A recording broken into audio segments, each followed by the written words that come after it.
Hey guys, this is week 7, day 2, trips to Egypt. So, now the famine that Joseph had told Pharaoh about, it wasn't just in Egypt. It was across the whole area. So it also affected Joseph's family. Joseph's, it affected the family back home.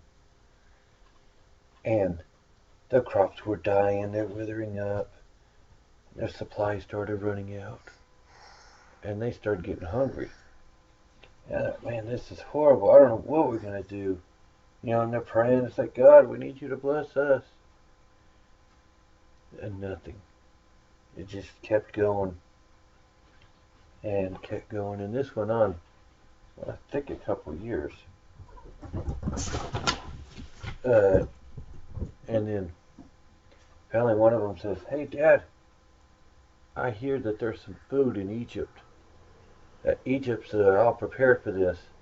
And they got plenty of food and they're selling it. It's like, we should go get some. Dad's like, yeah, all you guys go except for Benjamin. Benjamin is Joseph's brother. I can't, he's the youngest one. I can't let him die.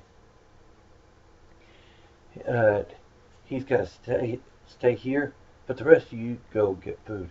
Bring back plenty for the rest of us. So Joseph went.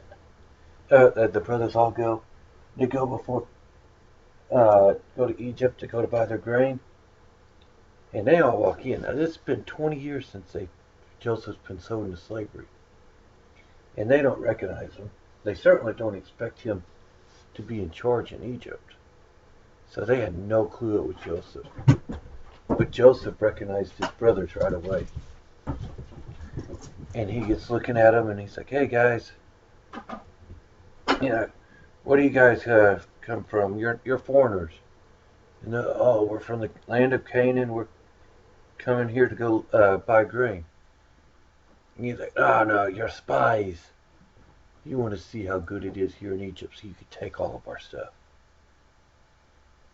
And the brother's like, no, we're really brothers. We're 12 brothers. But one of us is dead, and he starts counting. He goes, you're lying. There's 10 of you here, not 11. Now, well, one of them's still back home with his dad. He couldn't make the journey. He had to stay behind.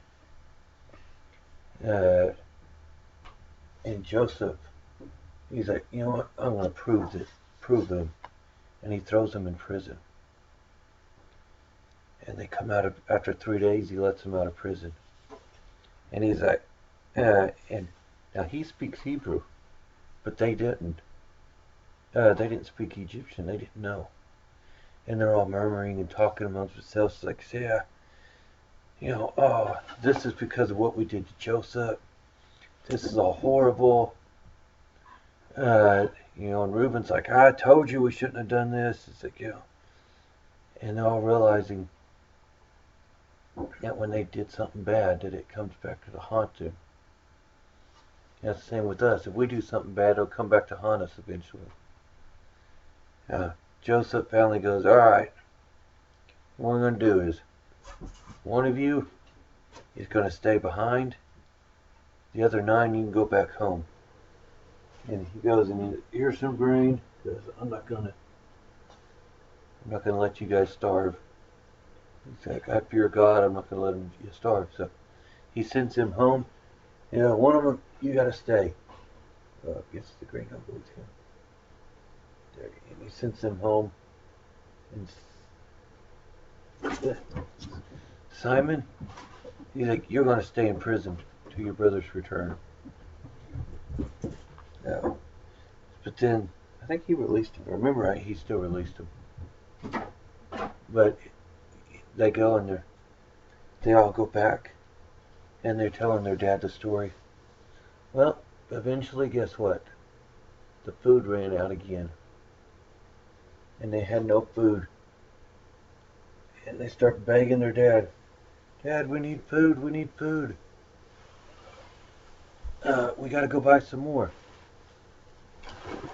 And so they go to buy some more food. They're gonna go, and the dad's like, well, go buy some food. Here's some money. And they're like, hey, that guy was very clear. If Benjamin, don't go with us, he's gonna call us all spies, throw us in jail, maybe kill us. They're like, we ain't going back without Benjamin. And the dad, oh no. But finally he decided he'd let Benjamin go. So, then came time. All made it back to Egypt. And Joseph saw Benjamin, and he had to walk out of the room and compose himself because he started to cry. He was so excited to see his brother, because that's his special brother. The others were, I guess, half brothers. And he was so glad to see him. And then he went and he's like, all right, I guess you guys aren't spies. And he invited them back to his house, and they had a big old feast. And they started realizing too they started like, man, this is suspicious. Every single one of them was set down by age from oldest to youngest. And, and they're like, man, it's like, how does he know all this? Some are obviously when you get gray hair, you probably get older. But he got it right. And then they looked at Benjamin's plate. Benjamin had 5 times as much food as anybody else. And then Joseph walked in. And to be continued.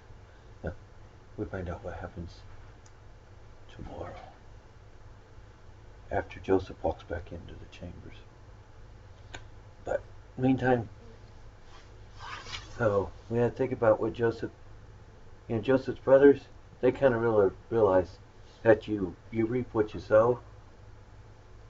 And Joseph, he was in a position he could really retaliate on his brothers. He could have done anything. He could have thrown them all in prison, made them slaves like he was. But he chose not to retaliate. He did test them some, but he didn't retaliate. No, he didn't return evil with evil. Actually, family ends up inviting him over to dinner. He returned.